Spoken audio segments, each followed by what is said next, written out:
Hi everyone, and welcome back to my channel. Today is episode 2 of my self-compassion series. Today we're going to be looking at misconceptions and barriers to self-compassion.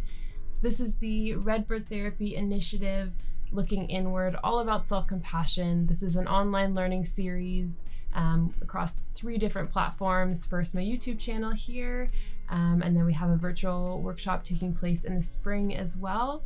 And then my wonderful colleague Anne on her Instagram page at Mental Health Wellness. Starting this Monday, January 17th, all the way to February 11th, she's going to be posting some really great content all about self-compassion. She's going to be doing reels, posts, and some lives as well. So if you haven't already, please follow the link in the description below and sign up to receive updates and information all about our initiative. We can't wait for you to follow along with us. So as always, I really hope this resonates with you and you get as much out of this channel as possible. But please remember, this is not a substitute for personalized mental health care with a licensed psychotherapist. If you are in need of mental health support or an immediate crisis, please seek that support or call a crisis line. I have some listed in the description below as well, but please take care of yourselves out there. So with that, let's get started. So first, we're going to be talking about misgivings and misconceptions surrounding self-compassion, maybe whatever really comes up when you hear that word, and hopefully we'll debunk some of those myths and give you an idea of what self-compassion really is.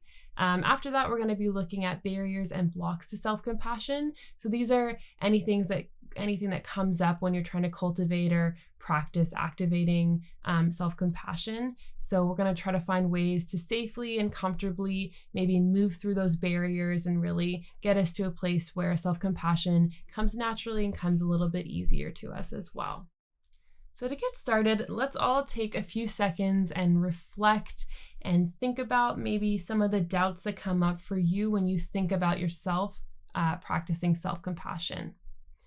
If no doubts really come up right away, maybe think about our larger society and some negative connotations that society and our culture has about self-compassion. If you thought of any personal misgivings or personal doubts you have about self-compassion, it's really important to recognize that these are actually potentially your own barriers and blocks to cultivating self-compassion. So the good news is becoming aware of these barriers is the first step on the journey to knocking them down and being able to cultivate self-compassion in a deeper way, on a deeper level as well. So let's take some time and look at the 3 most common myths or misconceptions about self-compassion and debunk them with some research. One of the first really big myths about self-compassion is that being self-compassionate affects our motivation. There's an idea that if we're self-compassionate towards ourselves, we're going to be lazy, and if we don't have that criticism of ourselves and that push for ourselves, then we're never going to reach our goals. So a lot of people see self-criticism as a really effective motivator, when in reality, self-criticism can have the opposite effect. It takes a hit at our confidence, undermines our self-worth, and can also cause this really big fear of failure. On the other hand, self-compassion actually does motivate us to become aware of how to care for ourselves, how to work towards long-term goals, because we want ourselves to succeed, and we give ourselves space to succeed and space to see our failures and our mistakes and see ourselves as being worthy and not inadequate because of these failures. The second really big myth around self-compassion is the idea that being self-compassionate is akin to being self-indulgent and selfish. The thought that I'm going to hurt other people by solely focusing on myself when I'm self-compassionate. So some people see self-compassion as a way for us to make excuses for ourselves, to not take responsibility for our actions, and to blame other people for our issues or our failures. As we talked about before, self-compassion actually allows us space to admit our mistakes, admit our failures, and still be kind and love ourselves regardless of this. Furthermore, research suggests that people who are high in trait self-compassion actually apologize and take responsibilities for their actions more than people who have low trait self-compassion. The other part of this myth is the idea that self-compassion is selfish. when in reality, self-compassion actually allows us to be more available and compassionate to other people in our lives. It helps us thrive in relationships by understanding this common humanity of suffering and pain. The third and final myth we're going to talk about is the idea that being self-compassionate is weak and a form of self-pity. We think that we're going to be unable to cope with stress and cope with tougher situations in our life if we only have this kind of weak or soft emotion of self-compassion to get us through. This myth is really entrenched in our society, and it's something we often learn at a very young age, that we need to be tough and strong to get through tough situations. It may take a little bit longer for a block or a barrier like this to subside so we're able to access self-compassion. But again, it's really important that we're just recognizing that this is a barrier for us potentially and practicing moving forward with self-compassion. So surprisingly, self-compassion is actually the antidote to self-pity. So practicing self-compassion allows us to see the bigger picture outside of our immediate suffering. It allows us to reduce rumination, exaggerating or catastrophizing our situation and our suffering, and it helps us be able to focus on moving forward and acceptance in our situations. Research also suggests that people with high self-compassion actually cope better with situations like divorce, chronic pain, or trauma. This is because self-compassion acts as a source of inner strength, inner courage, or inner resilience in times of suffering, rather than a weakness. Now, taking a look at some of the really common barriers and blocks around self-compassion. So like I mentioned before, those misconceptions and doubts we talked about, they could be your own personal blocks to self-compassion. There are some really well-researched ideas about bigger blocks and barriers that people experience when trying to develop self-compassion. A lot of the times, these people have experienced significant traumas in their lives or significant relational ruptures as well. So the first of these is called backdraft. So backdraft is the feeling of letting compassion and kindness in and not being used to that kindness and compassion. And so when your heart is open to these vulnerable emotions and you've never experienced them before, it opens up to all of the pain and all of the unhealed wounds that are deep in your heart that haven't been experienced yet. And you've been protecting yourself from them and kind of putting up this block to not be able to feel them. Another really big barrier that can happen when people are trying to cultivate self-compassion is a sensation that's really similar to backdraft. This is when our threat responses, so fight, flight, or freeze, become exaggerated or overactivated when we feel these really kind or compassionate emotions. This can happen when our bodies are used to having to protect ourselves during those calmer, softer times. So if you've been taken advantage of by an authority figure, if you've experienced any abuse or trauma when you were a child or when you were younger from person who was supposed to care for you and look after you, then in those moments, we kind of put up this protective block against vulnerable emotions and vulnerability. So when we're trying to cultivate compassion, this really kind and vulnerable emotion, sometimes these threat responses get activated just like they did when we were younger. So if backdraft is part of the process of cultivating self-compassion for some people, how can we comfortably support ourselves through that? And how can we work to deactivate our threat responses when we experience self-compassion? So some really good takeaways are practicing mindfulness. So naming the emotions that you're feeling when you feel this push against self-compassion, noticing and naming where you feel that emotion in your body as well can really help you to work through these deeper emotions and find a way to cultivate self-compassion.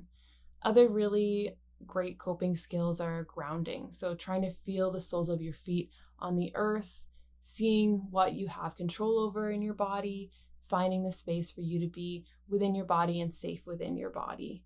Another really important thing can be just ordinary activities like going for a walk, having a cup of tea, taking a bath, listening to music, things that are self-care for you and really support you.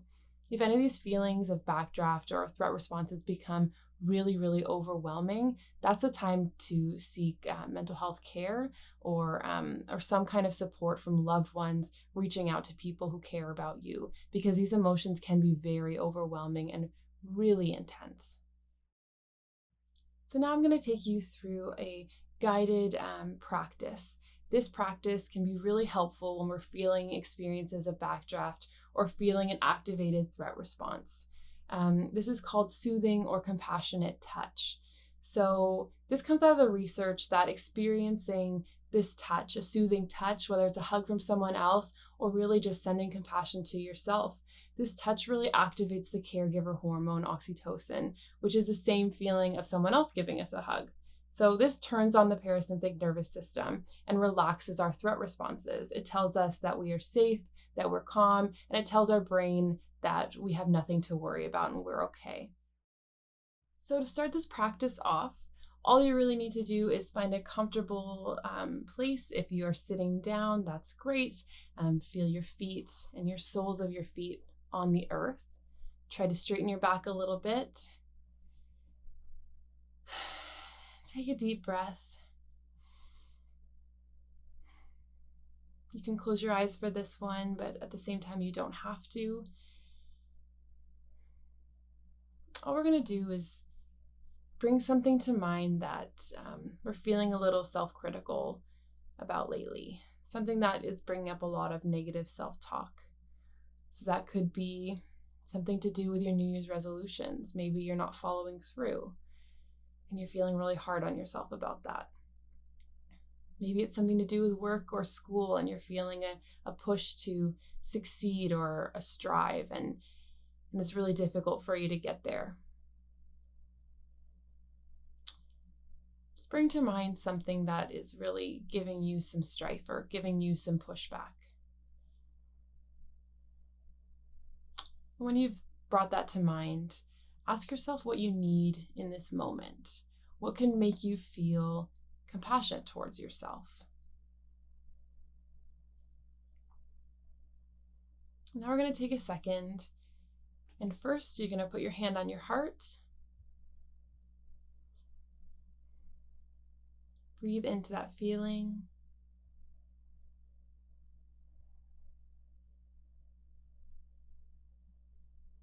Allow yourself to feel the warmth of your hand on your heart.